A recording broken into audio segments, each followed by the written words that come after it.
8 top mistakes entrepreneurs make. हम में से कई बिजनेस ओनर्स ऐसे हैं, भले आप घर से बिजनेस कर रहे हो, ऑनलाइन मार्केटिंग कर रहे हो, रिटेल शोरूम है, मैन्युफैक्चरिंग है या आप सर्विस इंडस्ट्री से हो, पर आप सक्सेसफुल क्यों नहीं है? बिकॉज 8 रीजंस, इसमें से एक या ज़्यादा जो आपको लगते हैं। मैं भाविन जैसा लाइफ एंड बिजनेस कोच बहुत डिटेल में आपको शेयर करूंगा। क्विकली मेरा आपको निवेदन है, नोटबुक ले लीजिए और लिखते जाइए कि इसमें से आपको कौन से लागू पड़ रहे हैं जिसको आप मिस कर रहे हो। Number 1, trying to be know it all. हर एक व्यक्ति सब कुछ नहीं जान सकता। आप हर एक चीज़ खुद ही करना चाहेंगे या सब कुछ इसके लिए डिटेल में जाना चाहेंगे तो आप नहीं जान पाएंगे, और एंटरप्रेन्योर ये सबसे बड़ी मिस्टेक करते हैं। मैं ये नहीं कहूँगा कि होमवर्क नहीं करना चाहिए, होमवर्क जरूर करना चाहिए, लेकिन हर एक फील्ड में आप खुद एक्सपर्ट बन जाए ऐसा पॉसिबल नहीं है। मैं कोच फॉर लाइफ की बात करता हूँ। मैं ही ऑपरेशन देखूँ, मैं ही मैनेजमेंट देखूँ, मैं ही सेशंस रेडी करूँ, मैं ही लीड करूँ, तो आज कोच फॉर लाइफ जो काम कर पाई है वो काम नहीं कर पाती। आज हमारे गूगल में 10,000 प्लस रिव्यूज़ है विद 4.9 स्टार्स, और यूट्यूब पे हमारे 1 लाख से ज़्यादा सब्सक्राइबर है। यहाँ हम कैसे पहुँचे? क्योंकि मैंने हर जगह टांग नहीं अड़ाई। मीनल बेन जो कंपनी के सीईओ है, मेरी पार्टनर है, वो ऑपरेशंस देखती है। मेरा काम है as a business coach, as a life coach, content ready करना और लोगों की लाइफ में कंट्रीब्यूट करना। अगर हम ऐसा सोचते हैं कि सब कुछ हमको पता हो तो वो सबसे बड़ी मिस्टेक है। धीरूभाई अंबानी 10वीं तक पढ़े थे, लेकिन 10वीं तक पढ़ने के बाद उनके हाथ के नीचे एक समय पे कितने सारे सीए और एमबीए थे। ये बहुत बड़ी मिस्टेक है कि हम ये सोचें कि सब कुछ हम ही करें। Mistake number 2, starting a business without a plan. एक तो सब कुछ जानने की कोशिश, और दूसरी मिस्टेक कि हम जो अच्छा लगता है ना उसके बारे में नेगेटिव साइड देखते ही नहीं है। मेरे बड़े भैया हमेशा कहते हैं कि भाभी ऑलवेज डू एंटीथेसिस। आपको कोई गाड़ी पसंद है ना, तो ये सोचो ये गाड़ी नहीं लेने के क्या फ़ायदे हैं और गाड़ी लेने के क्या नुकसान है। उसके बाद गाड़ी लोगे तो नुकसान होगा तो भी दुख नहीं होगा। हम में से कई बिजनेस ओनर वो सोचते ही नहीं है। ठीक लगा और हमने शुरू कर दिया। रिसेंटली मेरे ही कुछ पार्टिसिपेंट में से 2 पार्टिसिपेंट मुझे मिलने आए। उनको आइसक्रीम पार्लर चालू करना था। उन्होंने पूरी बैलेंस शीट अलग तरह से बनाई थी जो उनको बहुत अच्छी लगे और उनको बेनिफिट दे। उन्होंने ये दिखाया कि खर्चा हमारा कम होगा और आमदनी बहुत ज़्यादा होगी। मैंने उनको रियलिटी ग्राउंड दिखाया, फिर भी उन्होंने मेरी नहीं सुनी और बिजनेस चालू किया। मैं कोई महान आदमी नहीं हूँ, लेकिन मैं फैक्ट और रियलिटी पे बात करता हूँ। विदिन 15 डेज वो लोग ग्राउंड पे आ गए। उनको पता चल गया कि हमने प्लानिंग ही गलत किया था। मैं ये भी कहूँगा कि take your time but do fast.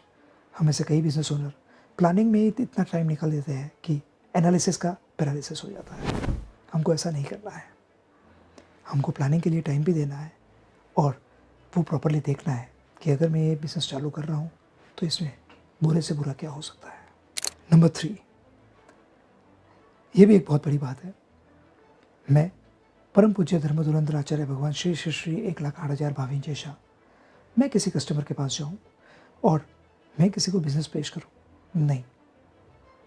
Expecting customer to come to me, to find me, ये बहुत बड़ी मिस्टेक है। मैं ये नहीं कहूँगा कि आप जाइए, भले मेरी तरह आप सोशल मीडिया का उपयोग करिए, भले आप ऐसी कुछ एनवायरनमेंट या नेटवर्क क्रिएट करिए ताकि कस्टमर आपके पास आए, लेकिन अगर आपका बिजनेस नहीं चल रहा है तो you must have to visit your customer. आपका कस्टमर आपको नहीं मिलने वाला है। और ये बहुत बड़ी मिस्टेक है कि एक बॉस, एक सेठ केबिन से बाहर निकलना ही नहीं चाहता है।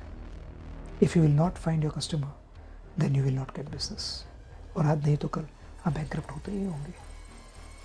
जो भी लोग सेल्स में हैं, मैं हमेशा कहता हूँ रोज़ एक नए कस्टमर को मिलो, 6 महीने में आपका सेल डबल हो ही जाएगा। Mistake number 4, financial mismanagement. Books में दिखता है बहुत पैसा है, फिजिकल देखना जाए पैसा ही नहीं है। कई बिजनेस ओनर को ऐसे भी जानता हूँ जो लोग sale sale sale sale sale में लगे हुए हैं, टर्नओवर में लगे हुए हैं, लेकिन इन खरीदी और बेचान ये दोनों के बीच का बैलेंस ही नहीं है। आपको ये पता होना चाहिए कि आपका फाइनेंशियल मैनेजमेंट कैसा है। मेरे दादा हमेशा कहते थे बिजनेस में नुकसान होना वो वाजिब है, वो हो सकता है, लेकिन अगर आपकी बैलेंस शीट का कोई ठिकाना नहीं है तो आज नहीं तो कल आप बैंकरप्ट होने ही वाले हैं। सो आपका फाइनेंशियल मैनेजमेंट कैसा है? Number 5, ignoring customers feedback. Feedbacks are the breakfast for the champions, ऐसा केनेथ ब्लैंचर्ड ने कहा है। बहुत इंपॉर्टेंट पॉइंट है ये कि हम फीडबैक लें।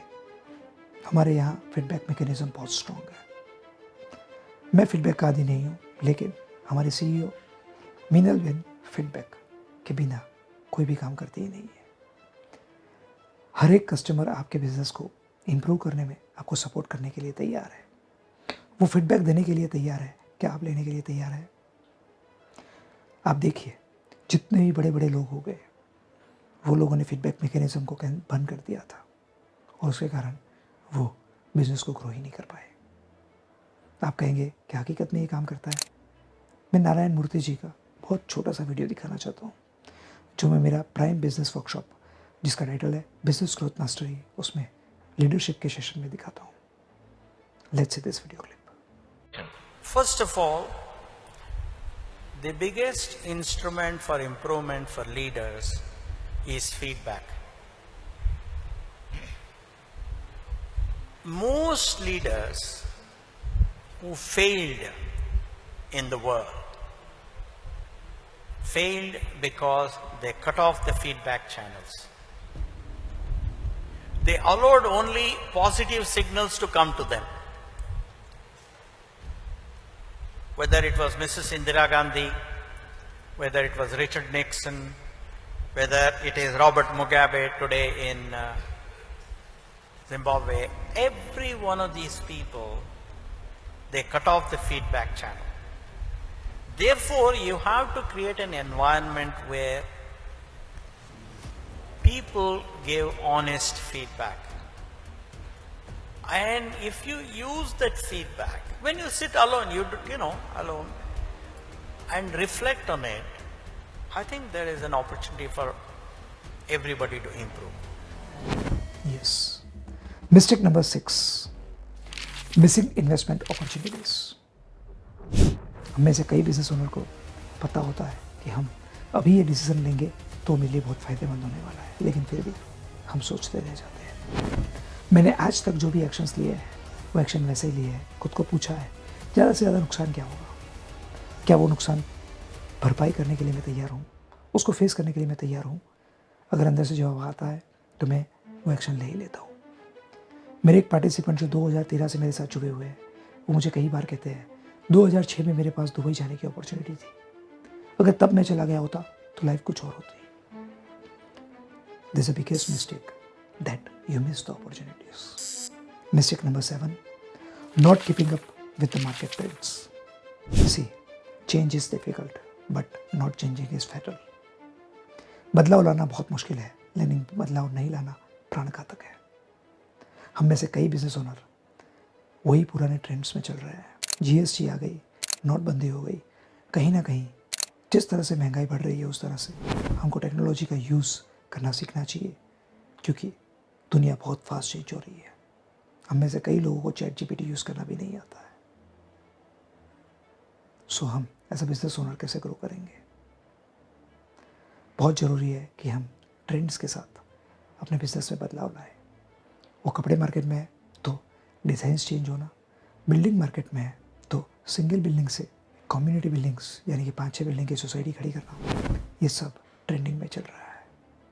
Last but not the least, एक एंटरप्रेन्योर, एक बिजनेस ओनर जो सबसे बड़ी गलती करता है वो यह है expecting fast results for no efforts. हम करते क्या है, बहुत कम एफर्ट्स में ऐसा सोचते हैं कि मुझे बहुत रिजल्ट मिल जाए। मेरे दादा का दूसरा एक वाक्य, हर एक बिजनेस को मिनिमम 1000 डेज देने चाहिए। 1000 डेज यानी कि 3 साल के बाद बिजनेस थोड़ा स्टेबल होगा। आप गूगल में सर्च कर सकते हैं 95% से ज़्यादा कंपनीज पहले 5 साल में बस बंद हो जाती है और 1% 10 साल भी नहीं टिकती है। आज कोच फॉर लाइफ को 13 साल हो चुके हैं। द ओनली रीज़न इज हम एफर्ट्स जितना देते हैं वो इतना देते हैं कि रिजल्ट मिलना ही चाहिए। और एंटरप्रेन्योर मिस्टेक कहाँ करता है? एक खेडूत की तरह सोचो, वो बीज बोता है, खाद देता है और उसके बाद वो वेट करता है और वो जब तक पौधा न उगे, वो फसल न काटने के लायक हो, तब तक वो कंटिन्यूस उसकी केयर करता है। आपके एफर्ट्स क्या है? क्या आप धूप में चलते हो? क्या आप योग्य समय पे समय का इन्वेस्टमेंट करते हो? क्या आप कंटिन्यूस एक नए क्लाइंट को मिलते हो?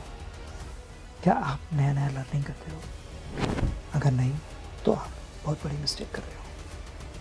मैंने बहुत सोच समझ के वीडियो बनाया है क्योंकि ये वीडियो हम में से कई एंटरप्रेन्योर्स को लागू होता है।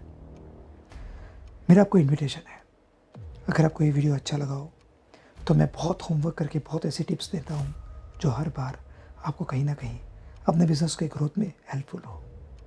उसके लिए आपको मेरा यूट्यूब चैनल सब्सक्राइब करना होगा। उतना ही नहीं, your environment is more powerful than your will power. अपने नज़दीकी 3 दोस्तों को, अपने पार्टनर्स को या ऐसे लोग जो बिज़नेस में अपलिफ्ट करने में आपको सपोर्ट कर सकते हैं, उन लोगों को ये वीडियो ज़रूर शेयर करो, उनके साथ डिस्कस करो और अपने बिज़नेस को एक अलग लेवल पे ले जाओ। जहाँ आप मिस्टेक कर रहे हो वहाँ से आप बाहर निकलो। Wish you all the best. Thank you very much.